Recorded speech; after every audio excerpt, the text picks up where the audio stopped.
comme Cuba, coup fourré de la campagne avec vous Charles Magnin. Tous les candidats étaient invités hier par l'Assemblée des maires de France. 15 minutes de discours chacun et quelques perles. Oui, notons d'abord que 2 candidats ne sont pas venus. Jean-Luc Mélenchon et Marine Le Pen excusés, représentés. Mais tous les autres étaient bien là, notamment ceux qu'on appelle peut-être à tort les petits candidats. Et parmi ces petits, il y a ceux qui sont bien conscients de leur chance dans cette élection, comme Nathalie Arthaud. Si j'étais élue, vous le savez, je le sais, je ne serais pas élue. Voilà, modeste, honnête avec elle-même, lucide.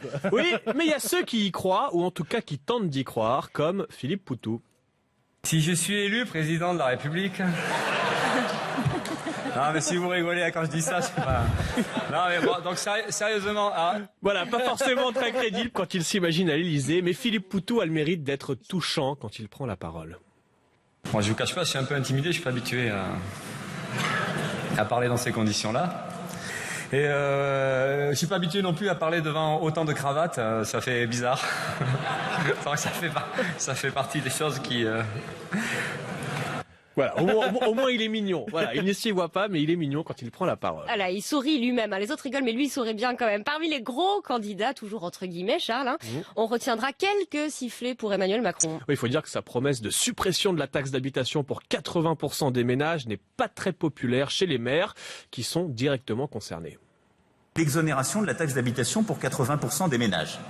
Alors, non, moi je viens et je vous respecte, je vous demande simplement la même chose.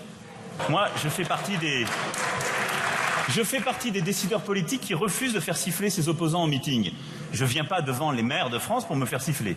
Voilà, Emmanuel Macron qui retourne les quelques sifflets en applaudissements, bel effet, de quoi assurer un petit buzz, et surtout de quoi rendre jaloux Benoît Hamon, qui s'exprimait juste après et qui lui est revenu sur la réforme des rythmes scolaires. Mais sur le niveau des élèves, il va évoluer en mieux, et la responsabilité que vous avez prise, vous avez le droit de grogner, vous avez le droit de grommeler, vous avez le droit même, si vous voulez, de vous laisser aller à un moment où vous compensez ce que vous avez fait sur Emmanuel Macron, que vous pourriez regretter et me siffler un tout petit peu. Mais si je peux pas vous taquiner un tout petit peu, mais il est à 2 doigts de réclamer des sifflets au maire de France. Bon, ça n'est pas venu, mais il voulait lui aussi son petit buzz. Voilà où on en est. Et à l'applaudimètre, attention, c'est Jean Lassalle qui l'a emporté. Mais oui, qui l'eût cru, le plus applaudi des candidats. Faut dire que Jean Lassalle en a un tout petit peu fait des tonnes.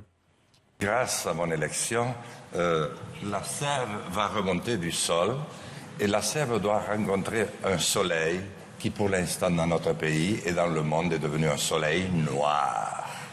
Je veux un soleil de printemps. Il faut redonner aux maires la fierté qui leur est due, parce qu'il n'y a rien d'aussi exceptionnel qu'une urne posée un dimanche sur la table de la mairie et le soir, des larmes aux yeux.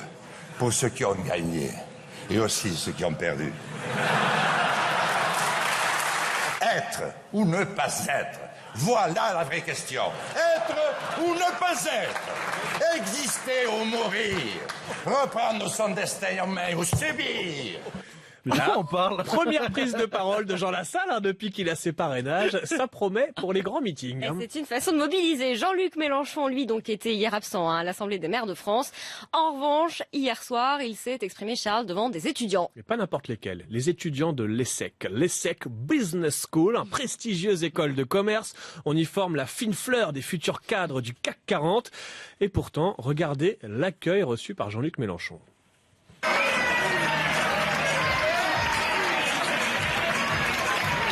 Superstar, applaudi, on aurait dit Rihanna qui arrive à Bercy. Alors le candidat soutenu par le Parti communiste applaudit à l'ESSEC, on peut le dire. Cette campagne est définitivement complètement folle. Et oui, c'est mieux que d'autres devant les maires, en Exactement. effet. Enfin, Charles, des nouvelles de Stéphane Le Foll, qui la semaine dernière se sentait bien seul, on s'en rappelle, lors de son point presse. Oui, à tel point qu'il promettait d'organiser un grand pot pour rameuter les journalistes. Eh bien hier, il y avait du monde pour l'écouter, mais les journalistes étaient surtout venus le questionner sur l'affaire Bruno Le Roux.